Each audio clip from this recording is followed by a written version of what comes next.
guys know where it goes, though, don't you? Hey, join us. Come here. You can come here. I need you anyway. You're my message. Look at that. Shine bright. I'm talking about light today. This is your message for everybody. Shine bright. See? Shine bright. Thank you. Okay. You can sit over here. You want to sit over here? Sit over here. Is there space? There you go. Come on. We'll fit you in. Fit you right here. Is that okay? Okay.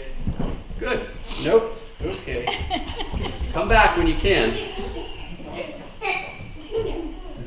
What are you called when you come down and you light the candle? Like you did this morning. Huh? You're an acolyte. An acolyte. Right?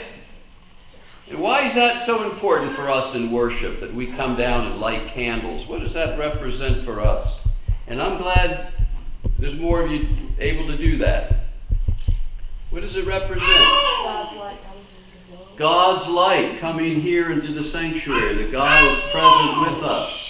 The light of Christ, okay, is with us. Christ invites us into worship. And the light represents the light of Christ.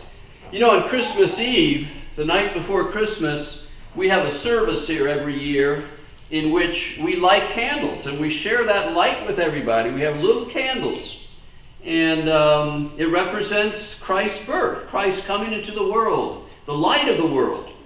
And we sing Holy Night, Silent Night, Holy Night, as we hold those candles. And we turn off the lights and you just see the candlelight everywhere. It's just beautiful. It's wonderful. But the light represents the light of Christ that has come into this world and is present with us in worship. And so at the end of the worship service, what do? You remember what you do? What's the process? You come down here, right? And what do? You light this, right? And then you put that one out. You come over here and you put this one out. And then what do? You take the light of Christ into the world. You carry it out all the way. Right? And you know what that represents for us? It represents that you and I are people who need to take the light of Christ out into the world, doesn't it? Yeah. And that's the symbol of what we're doing at the close of worship.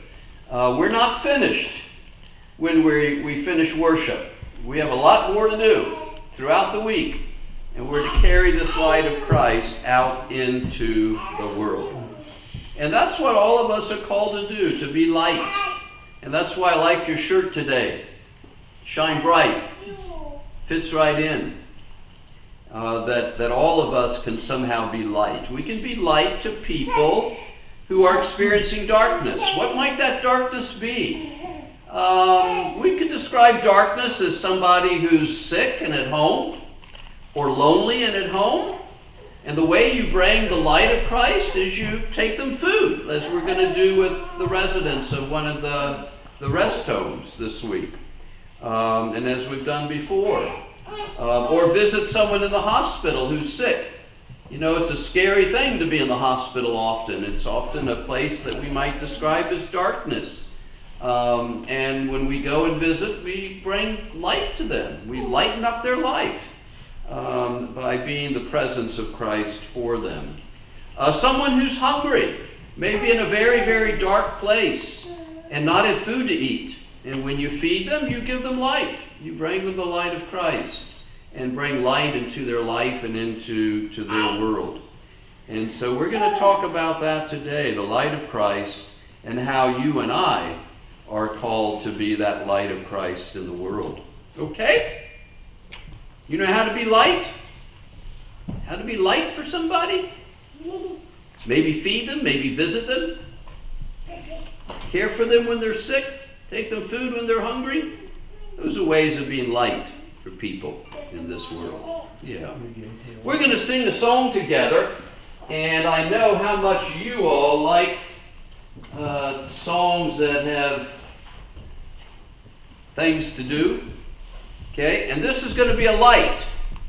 Okay, you may know this song. This finger is a light. This little light of mine, I'm going to let it shine. You know that song? Yep, this little light of mine, I'm going to let it shine. Okay? Now, the scripture we're going to read today, that William's going to read, says, don't put a bushel basket on it. What's a bushel basket? What's a bushel basket? You probably know bushel baskets and you're farming and all of that. Or it's just any basket that you may put tomatoes in. Now, what would happen if you put a basket over that? Yeah, the light would go out, wouldn't it? It wouldn't shine. Okay? And so the song says, don't put a bushel on it. No, don't put a bushel on it, but let your light shine. And then the third verse is kind of a fun verse. And it goes like this. So when we do bushel basket, you'll go like this. Don't put a bushel basket on it. Okay? Don't put a bushel on it. All right? And then the last one is, don't let Satan blow it out. So you have to kind of guard it from being blown out. Don't let Satan blow it out. Okay? All right. Let me see if I can remember all these words. Here, I got them here. This little light of mine, I'm going to let it shine. This little light of mine, I'm going to let it shine. This little light of mine, I'm going to let it shine. Let it shine, let it shine, let it shine. Good. Now the second one is, hide it under a bushel, no. Okay? So you're going to say no. Okay? Hide it under a bushel, no, I'm going to let it shine. Hide it under a bushel, no, I'm going to let it shine. Hide it under a bushel, no, I'm going to let it shine. Let it shine, let it shine, let it shine. Okay? And then the last one is, won't let Satan blow it out. I'm going to let it shine. Won't let Satan blow it out. I'm going to let it shine. Won't let Satan blow it out. I'm going to let it shine. Won't let Satan blow it out. I'm going to let it shine. Let it shine. Let it shine. Let it shine. This little light of mine, I'm going to let it shine. This little light of mine, I'm going to let it shine. This little light of mine, I'm going to let it shine. Let it shine, let it shine, let it shine. Good. You all were great.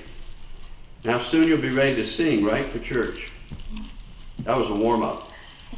Good. Let's go over here and give our offerings and pray.